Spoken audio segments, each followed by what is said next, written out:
Wake up, Toronto. Happy December 1st. Crazy to say we're officially in the last month of 2022. Time definitely does fly.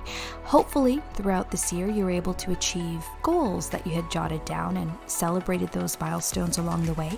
But if you're still working at it, keep going.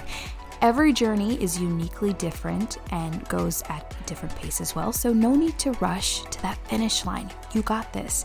Speaking for myself, a lot has happened this year in my career and personal life, but I'm saving those stories for our holiday recap show happening, of course, on December 31st. Keep it locked. There's going to be details of that show in weeks to follow. For now, in case you're wondering, I wanted to share that the last couple of weeks, there hasn't been a segment because I was away on vacation. My husband and I have been meaning to plan a trip since we got married last year, but with most protocols of COVID being in place, traveling to another country without the exception of it being essential was next to impossible. Therefore, we didn't get a honeymoon and thought, if and when should airports open back up, we'll take a 1-year anniversary getaway. And after discussing potential dates, we booked our flight to the beautiful Punta Cana in Dominican Republic. We stayed a week long at the Grand Serenus Hotel and Resort. It was an all-inclusive experience. That means all you can eat, food and drinks. Normally, my husband and I do intermittent fasting and eat lunch and dinner. So breakfast is not our go-to meal, but when in paradise, you gotta splurge. So we had 3 meals a day, and while it was a nice change, we are so glad to be back to our regular programming and stick with our daily intermittent fasts. Now, each day was jam-packed with activities while we were there, like swimming in the pools and watching dance shows in the evening. And each day there was like a different theme. They had a movie day, I think, where the dancers did songs from Aladdin, Lion King, Pirates of the Caribbean, and the infamous J-Ho song from Slumdog Millionaire. My favorite had to be the Isle of 90s night. That's a given, right? Where they performed songs by Britney Spears, the Backstreet Boys, MC Hammer, Celine Dion, and at one point, everyone in the audience was doing the Macarena in their chairs. That was amazing. The choreography was exactly as the original artists and how they performed in their music videos. And they played the clips on the screen while they danced. So the synchronization was uncanny. It was in sync and fantastic to see. I mean, these dancers are seriously talented and have so much endurance because most of them were on stage after doing a quick costume change, as long as the show had ran, which was an hour of entertainment. And after that, I think next to the theater, there was a disco or club. So after the show, the dancers would go there and you could hang out with them. It was so much fun.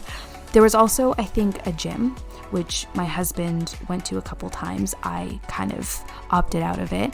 And then a few steps down from there was a restaurant bar with a pool table outside, and then outside of the lobby to the left or right, I'm not sure. It's hard to think back on, but there was an entire water park. So there were so many amenities and things to do there, you wouldn't have gotten bored.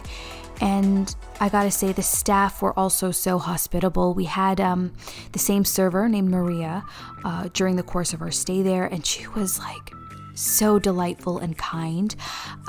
Quick story, like mangoes were out of season, but she went and somehow got it for us. And also fresh coconuts, they would like fall off the trees and she would collect them and break them open for us. It was so sweet.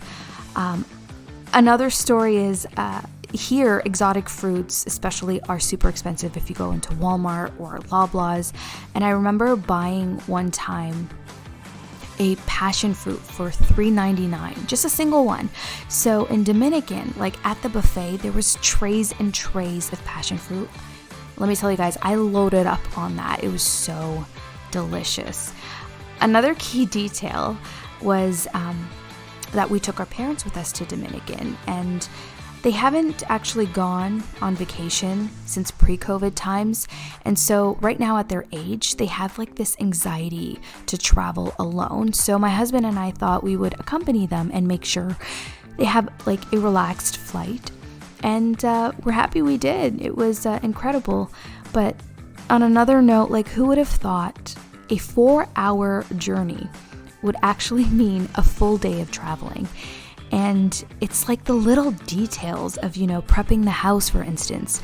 In Canada, we're officially in colder seasons, so like shutting off the main water valve or the electricity was key, and making sure, the doors and windows are locked and functioning. And then we had to pick up the parents and drop our car off after at the park and fly. And then a shuttle bus came to take us to the airport. Basically, we were loading and unloading our luggage a bunch of times, and I'm getting a sore arm just thinking about it. But overall, once we were at the resort, checked in, we got our parents situated in their rooms, and then walked over to another building on the resort where our rooms were. We changed our clothes, and by the time we went downstairs, it was 10 p.m. and dinner was almost over, but they were nice enough to allow us to go to the buffet and fill up our plates with food.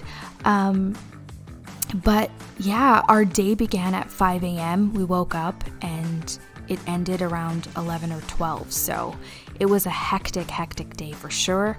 I think going as a group was totally worth it because we could hang out together as a family, take pictures and go sightseeing and go to the gift store or whatever, as well as enjoy being apart. And it was really cool.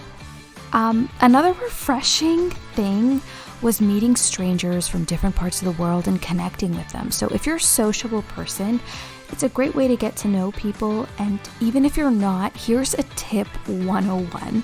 If you're a shy, reserved, kind of embarrassed person, I'd say go to the bar, grab yourself a drink, take a shot, maybe 2, and let yourself feel the relaxation and calmness that's about to kick in, and then approach some people and banter with them, because chances are you may never see them again after you leave the resort, or you just end up becoming long distance buddies, and that's also awesome.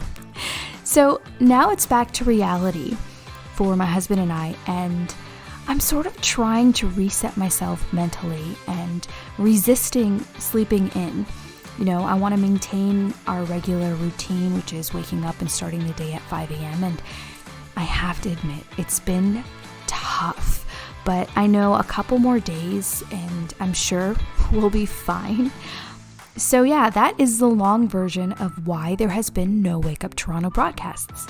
So currently, I'm also trying to catch up with emails and creating new content for you guys. It's been pretty good because I'm feeling more energized, so the creative flow has been like fantastic. I can't complain. But I think I'm also most happy with the fact that I hustled the week before our trip and decorated the house for Christmas. I know if I waited and did that now, it would be more delayed because I have so much other things that I have to play catch up with. And I mean, coming home to a place that gives you all that warm, fuzzy feeling is sheer joy, and I'm all for it. Definitely, holiday decor is the perfect ambiance, with, of course, a hot cup of tea or coffee. If I have that in my hand, I could focus on the computer for hours.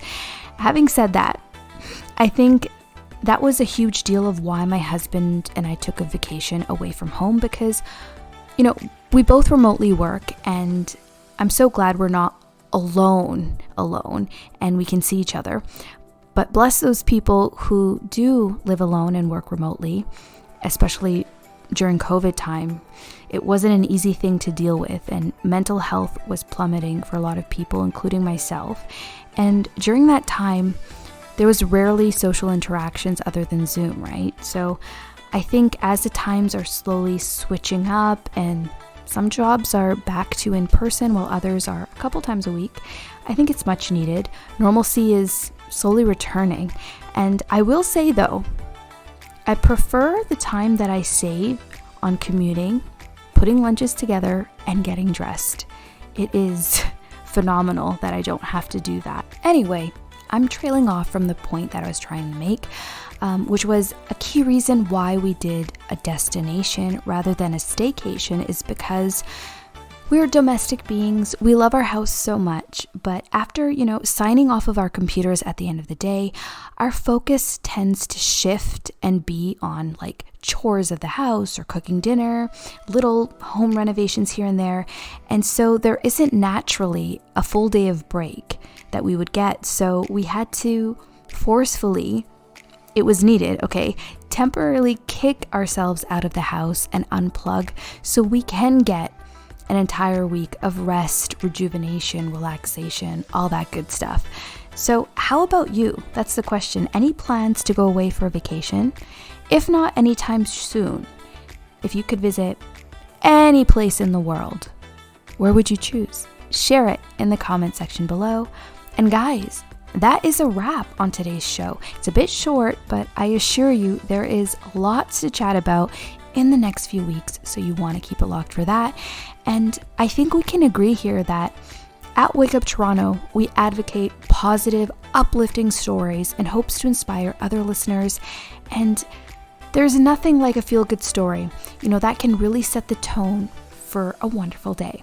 I'd also like to take this moment to extend an invitation to all you listeners out there, to anyone who has something they want to talk about. Let's work together and empower each other. Feel free to forward the details and let your family and friends know about how to be a guest on Wake Up Toronto. It's a platform where they can be welcomed and heard. Connect with us through email at Suzannatv.tv@gmail.com. And have a fabulous and safe weekend, everyone. Much love, always.